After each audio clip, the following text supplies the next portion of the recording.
Live ক্লাসে স্বাগত। আশা করছি সবাই ভালো আছো, সুস্থ আছো। আমি গতদিন তোমাদের তৃতীয় চতুর্থ অধ্যায় পড়াচ্ছিলাম তড়িৎ রসায়ন, যেটা তড়িৎ রসায়ন থেকে যে বিষয়গুলো পড়াইছি আশা করি তোমরা পড়ছো, ভাষায় নোট করে, বইও সুন্দর করে দেওয়া আছে। বেসিক জিনিসগুলো গতদিন আলোচনা করছি। আজ আমরা যে বিষয়টা আলোচনা করব সেটা হলো তড়িৎ বিশ্লেষণের পরিবাহিতা ও ফ্যারাডের সূত্র। ফ্যারাডের সূত্রটাই তোমাদের বেশি ইম্পর্টেন্ট। আর তড়িৎ বিশ্লেষণের পরিবাহিতা, এই তড়িৎ বিশ্লেষণের পরিবাহিতা সম্পর্কে বিজ্ঞানী আর্হিনিয়াস কিছু তথ্য দিছে, যা তথ্যগুলোর মধ্যে একটু জানতে হবে। কি স্টুডেন্টরা বুঝতে পারতেছে কিনা পড়াশোনা জিজ্ঞেস করে। তোমরা কি বোর্ডে সব লেখা দেখতে পাচ্ছ?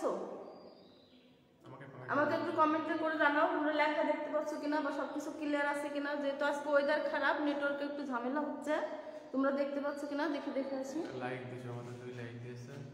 আমি যাচ্ছি, আপনি দেখতে আপনি জানেন, দেখেন তোমরা দেখতে পাচ্ছ কিনা। আপনি জানেন দেখতেছি। তো আজ তড়িৎ বিশ্লেষণের পরিবাহিতা সম্পর্কে বিজ্ঞানী আর্হিনিয়াস যে তথ্য দিয়েছে, তথ্যগুলো একটু মনোযোগ সহকারে শুনো, জাস্ট পড়ে রাখবা, 2 মার্কের জন্য আসে। তড়িৎ বিশ্লেষ্য পদার্থের মধ্য দিয়ে বিগলিত বা দ্রবীভূত অবস্থায় তড়িৎ পরিবাহিত করা হয়। বিগলিত বা দ্রবীভূত অবস্থায় তড়িৎ পরিবাহিত করলে উৎপন্ন আয়ন, 2টা আয়ন উৎপন্ন হয়, একটাকে বলা হয় ক্যাটায়ন আর একটাকে বলা হয় অ্যানায়ন। ধনাত্মক আধান বিশিষ্ট যেটা, সেটাকে আমরা বলি, কালকে আমি এটা বলছি যে ধনাত্মক আধান বিশিষ্ট যেটা, সেটাকে আমরা বলবো ক্যাটায়ন, আর ঋণাত্মক আধান যেটা সেটাকে বলবো অ্যানায়ন। এটা হলো আরএনএস এর প্রথম তথ্য যে বিগলিত বা দ্রবীভূত অবস্থায় যদি আমরা তড়িৎ প্রবাহিত করি তাহলে ধনাত্মক আধান বিশিষ্ট ক্যাটায়ন এবং ঋণাত্মক আধান বিশিষ্ট অ্যানায়নের সৃষ্টি হয়। এটা প্রথম তথ্য ওনার। দ্বিতীয় তথ্য উনি বলছে যে এই দ্রবণে উৎপন্ন অ্যানায়ন, ক্যাটায়ন এবং উৎপন্ন বিক্রিয়কগুলো সব একই অবস্থায় থাকে। যেরকম আমি যদি বলি হাইড্রোক্লোরিক অ্যাসিড, এদের মধ্যে যদি আমি তড়িৎ বিশ্লেষণ করি তাহলে আমাদের উৎপন্ন হবে ক্যাটায়ন, হাইড্রোজেন আয়ন এবং ক্লোরাইড নেগেটিভ আয়ন, এটাকে বলবো আমরা অ্যানায়ন। এই যে বিক্রিয়ক এবং এই যে উৎপাদ, এগুলো কি থাকে, একটা সাম্য অবস্থায় অবস্থান করবে। এটা হলো দ্বিতীয় তথ্য। তোমরা কি দেখতে পাচ্ছ? পেটে যাচ্ছে লেখা, ম্যাম লেখা পেটে যাচ্ছে। এটা হচ্ছে নেটওয়ার্কের সমস্যা। নেটওয়ার্কের সমস্যার জন্য একটু পরে হয়তো ঠিক হবে, একটু ক্লিয়ারলি দেখার চেষ্টা করো।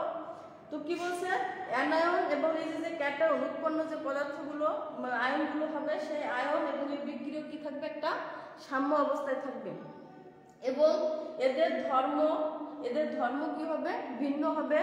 এবং দ্রবণে এই যে আয়নগুলো একই পরিমাণ উৎপন্ন হয় বলে দ্রবণে এই তড়িৎ বিশ্লেষ্য পদার্থসমূহ সাধারণত নিরপেক্ষ হয়। এটা একটা জিনিস। আর একটা হচ্ছে এখানে অ্যানায়ন এবং ক্যাটায়ন তৈরি হয়। বিজ্ঞানী আর্হিনিয়াস বলছে যে এখানে তড়িৎ বিশ্লেষণ করলে যে অ্যানায়ন এবং ক্যাটায়ন তৈরি হবে, এরা 2টা তড়িৎ দ্বারে যাবে, একটা হচ্ছে ক্যাথোডে যাবে আর একটা হচ্ছে অ্যানোডে যাবে। যেটা আমি গত ক্লাসে বলছি, ক্যাটায়ন যাবে ক্যাথোডে এবং অ্যানায়ন যাবে অ্যানোডে। এবং এই অ্যানায়ন এবং ক্যাটায়ন, অ্যানোড আর ক্যাথোডে ইলেকট্রন প্রবাহের মাধ্যমে কি করবে, বিদ্যুৎ সাপ্লাই দেবে বা বিদ্যুৎ প্রবাহিত করবে। এগুলো হচ্ছে তড়িৎ বিশ্লেষণ সম্পর্কে আর্হিনিয়াসের তথ্য, 4টা-5টা তথ্য। এই তথ্যগুলো একটু পড়বা। এখন ওখানে বইয়ে দেখবা কিছু ছোট প্রশ্ন আসে এই তড়িৎ বিশ্লেষণ উপরে। যেরকম একটা প্রশ্ন যে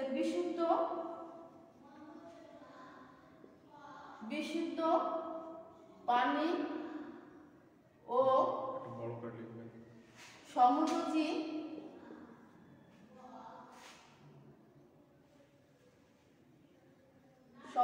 যৌগ সোডিয়াম ক্লোরাইড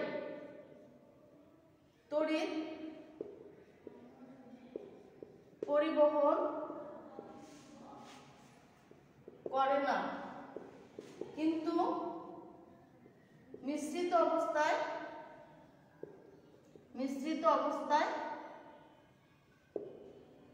বিদ্যুৎ পরিবহন করে, ব্যাখ্যা করো। এরকম একটা প্রশ্ন আছে, তোমরা কি দেখতে পাচ্ছ?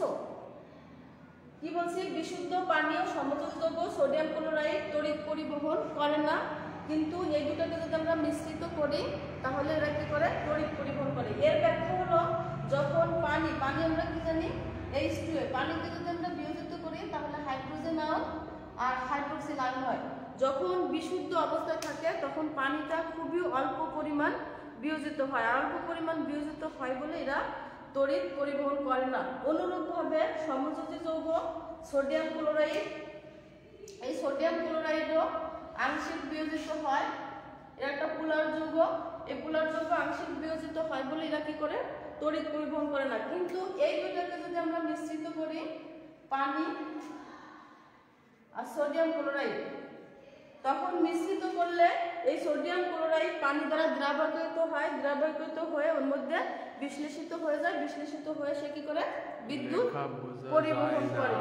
ম্যাডাম বলতেছে মিস্টার বিল্লাল লেখা বোঝা যায় না।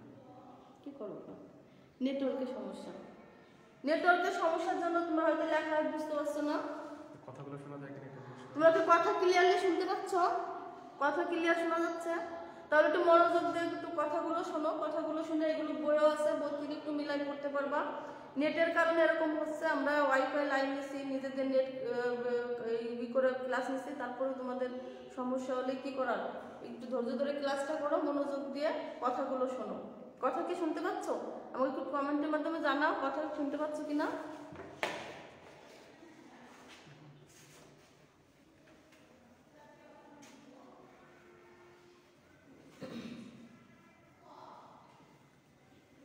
কথা শুনতে পারতেছে, লেখা বুঝতে পারতেছে। আরেকটা কোশ্চেন আমি যদি বলি, সেম কোশ্চেন, যে 0.1 মোলার সোডিয়াম হাইড্রোক্সাইড তড়িৎ পরিবহন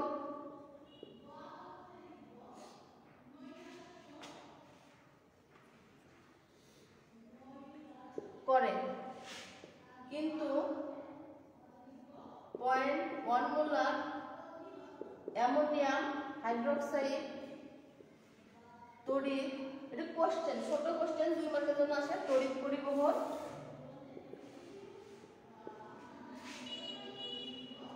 করে না। বোর্ডে যেহেতু দেখা যায় না, একটু মনোযোগ দিয়ে শোনো। কোশ্চেনটা হচ্ছে 0.1 মোলার সোডিয়াম হাইড্রোক্সাইড তড়িৎ পরিবহন করে, কিন্তু 0.1 মোলার অ্যামোনিয়াম হাইড্রোক্সাইড তড়িৎ পরিবহন করে না।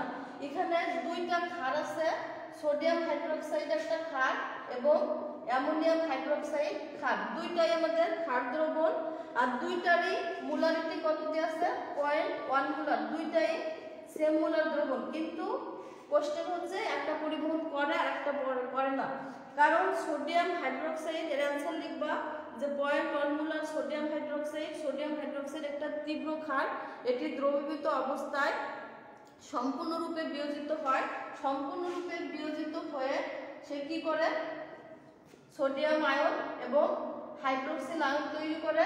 যেহেতু সম্পূর্ণরূপে বিয়োজিত হয় এজন্য এটি বিদ্যুৎ পরিবহন করে। অপরদিকে অ্যামোনিয়াম হাইড্রোক্সাইড আংশিক বিয়োজিত হয়, আংশিক বিয়োজিত হওয়ার কারণে এটা তড়িৎ প্রবাহিত করতে পারে না। ঠিক আছে, এই 2 মার্কের জন্য ছোট প্রশ্ন, এই প্রশ্ন দুইটা একটু পড়ো। আজকে আমরা মূল আরেকটা টপিক যেটা সেটাই ফিরে যাব, ফ্যারাডের সূত্র।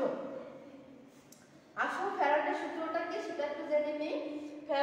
বিজ্ঞানী ফ্যারাডে হচ্ছে তড়িৎ বিশ্লেষ্য পদার্থের মধ্য দিয়ে যদি আমরা বিদ্যুৎ প্রবাহিত করি, তাহলে তড়িৎ বিশ্লেষ্য পদার্থের মধ্যে আমাদের কি থাকে, দুইটা তড়িৎদ্বার থাকে, একটা হচ্ছে অ্যানোড আর একটা ক্যাথোড।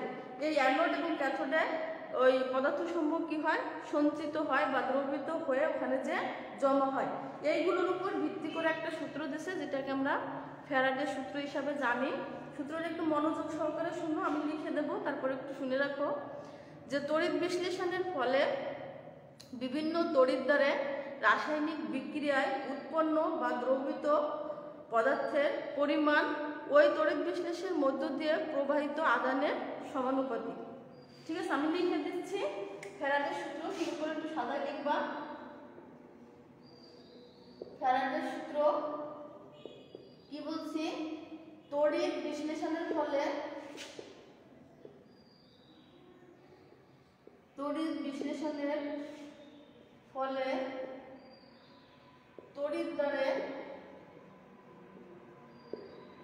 তড়িৎদ্বারে সংগঠিত রাসায়নিক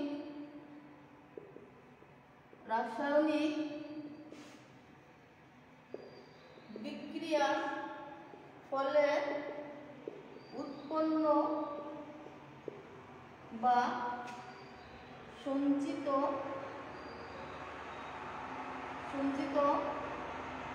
পদার্থের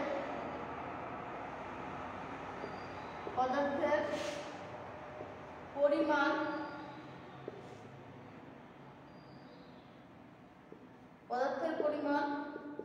তড়িৎ বিশ্লেষণের মধ্য দিয়ে প্রবাহিত আধানের সমানুপাতিক। তড়িৎ বিশ্লেষণের ফলে দেখো আমি লিখে দিছি, লেখা যদি ক্লিয়ার না বুঝতে পারো মনোযোগ সহকারে একটু পড়ো, বইয়ে ওইগুলো সুন্দর করে আছে, কিন্তু জিনিসটা বুঝতে হবে। তড়িৎ বিশ্লেষণের ফলে তড়িৎ দ্বারা সংগঠিত রাসায়নিক বিক্রিয়ার ফলে উৎপন্ন বা সঞ্চিত পদার্থের পরিমাণ তড়িৎ বিশ্লেষণের মধ্য দিয়ে প্রবাহিত আধানের সমানুপাতিক।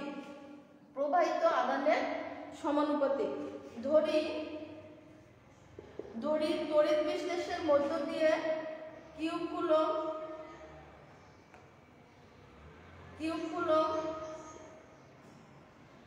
কুলম্ব আধান প্রবাহিত করা হলো। তড়িৎ বিশ্লেষণের মধ্য দিয়ে কিউ কুলম্ব আধান প্রবাহিত করার ফলে তড়িৎ দ্বারে W গ্রাম ভর সঞ্চিত হলো। এই কথাগুলো তোমাদের লিখতে হবে যে ধরি তড়িৎ বিশ্লেষণের মধ্য দিয়ে কিউ কুলম্ব আধান প্রবাহিত করার ফলে W গ্রাম ভরের পদার্থ সঞ্চিত হয়। তাহলে আমরা ফ্যারাডের সূত্র অনুসারে কি লিখতে পারি? উপরে একটু মুছে দিলাম। তাহলে ফ্যারাডের সূত্র অনুসারে আমাদের কি ছিল? ফ্যারাডের সূত্র অনুসারে বলা হয়েছিল যে তড়িৎ দ্বারে যে পদার্থটা সঞ্চিত হবে সেটা প্রবাহিত আধানের সমানুপাতিক। তাহলে এখানে আমরা কিউ কুলম্ব আধান প্রবাহিত করছি আর W গ্রাম ভর সঞ্চিত হয়েছে। তাহলে আমরা লিখতে পারি W প্রপোর্শনাল কিউ।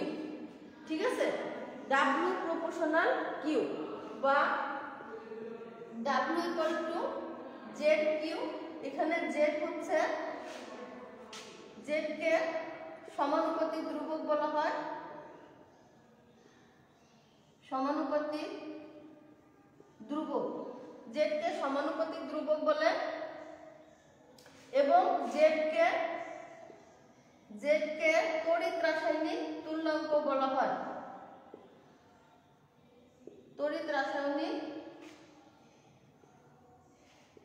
তুল্যাঙ্ক। ঠিক আছে, W equal to Z Q, Z কে সমানুপাতিক ধ্রুবক, এই সমানুপাতিকটা উঠায় আমরা জেড লিখছি, এজন্য সমানুপাতিক ধ্রুবক বলা হয়।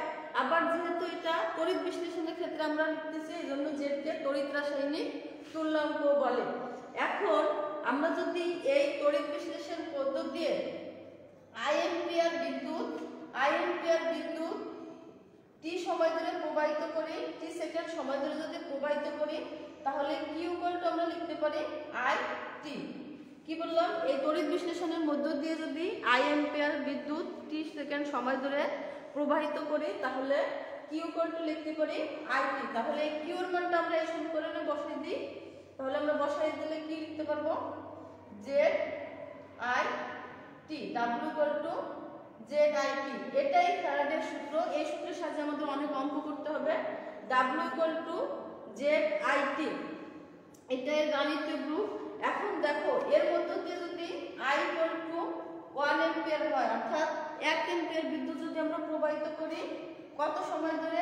1 সেকেন্ড ধরে। তাহলে I ইকুয়াল টু যদি 1 এম্পিয়ার হয়, T ইকুয়াল টু কত হবে? 1 সেকেন্ড। 1 এম্পিয়ার বিদ্যুৎ 1 সেকেন্ড সময় ধরে যদি আমরা প্রবাহিত করি, তাহলে I equal to 1, T equal to 1 second হয়। এই মান যদি আমরা এখানে বসাই দিই, তাহলে আমরা কি লিখতে পারি? W ইকুয়াল টু জেড, যেহেতু I এর মান কত? 1 এম্পিয়ার, T এর মান কত? 1 সেকেন্ড। তাহলে W ইকুয়াল টু আমরা কি পেলাম? জেড। এখানে W টা কি? W টা হলো সঞ্চিত পদার্থের পরিমাণ। তাহলে তড়িৎ রাসায়নিক তুল্যাঙ্কের আমরা একটা ডেফিনিশন দিতে পারি, I equal to 1 ampere, T equal to 1 second. তাহলে এই এই দুটো মান বসাই আমরা W/Z পাচ্ছি। তাহলে তড়িৎ রাসায়নিক তুল্যাঙ্কের একটা সংজ্ঞা দিতে হবে, এটা জ্ঞানমূলক প্রশ্ন আসে। কিভাবে আমরা দেব, যে কোনো তড়িৎ বিশ্লেষণের মধ্য দিয়ে 1 অ্যাম্পিয়ার বিদ্যুৎ 1 সেকেন্ড সময় ধরে প্রবাহিত করলে তড়িৎ দ্বারে যে পরিমাণ পদার্থ সঞ্চিত হয় উহাকে আমার তড়িৎ রাসায়নিক তুল্যাঙ্ক বলে। মনে থাকবে? আবার বলি যে তড়িৎ বিশ্লেষণের মধ্য দিয়ে 1 অ্যাম্পিয়ার বিদ্যুৎ 1 সেকেন্ড সময় ধরে চালনা করলে তড়িৎ দ্বারে যে পরিমাণ পদার্থ, এখানে W/Z, তার মানে যে পরিমাণ পদার্থ সঞ্চিত হয় উহাকে তড়িৎ রাসায়নিক তুল্যাঙ্ক বলে। এই তড়িৎ রাসায়নিক তুল্যাঙ্কের ডেফিনিশনটা একটু শিখবা। এবার আসো, এই তড়িৎ রাসায়নিক তুল্যাঙ্ক Z হবে পারমাণবিক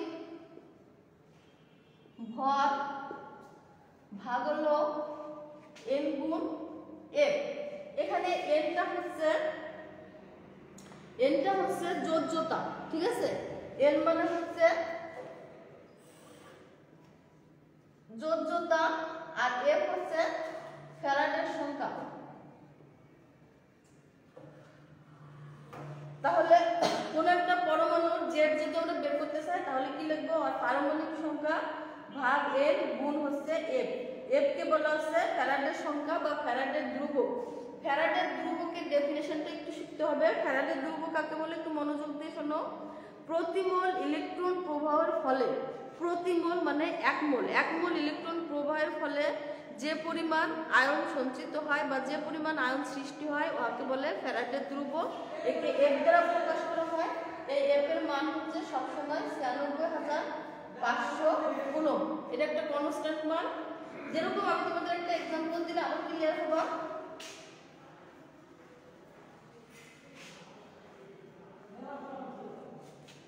মনে করো কপার কি করে, দুইটা ইলেকট্রন যদি ত্যাগ করে তাহলে কপার 2+ আয়নে তৈরি হয়। ক্লিয়ার?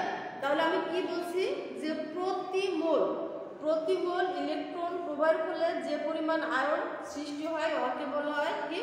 ফ্যারাডের ধ্রুবক। এখন এই কপারের মধ্যে দিয়ে আমরা কয় মোল আয়ন প্রবাহিত করছি? কয় মোল ইলেকট্রন? 2 মোল, তাই তো? তাহলে দুইটা আয়ন সৃষ্টি হয়েছে। তাহলে এখানে আমরা কি লিখতে পারি? এটাকে 2 ফ্যারাডে লিখতে পারি।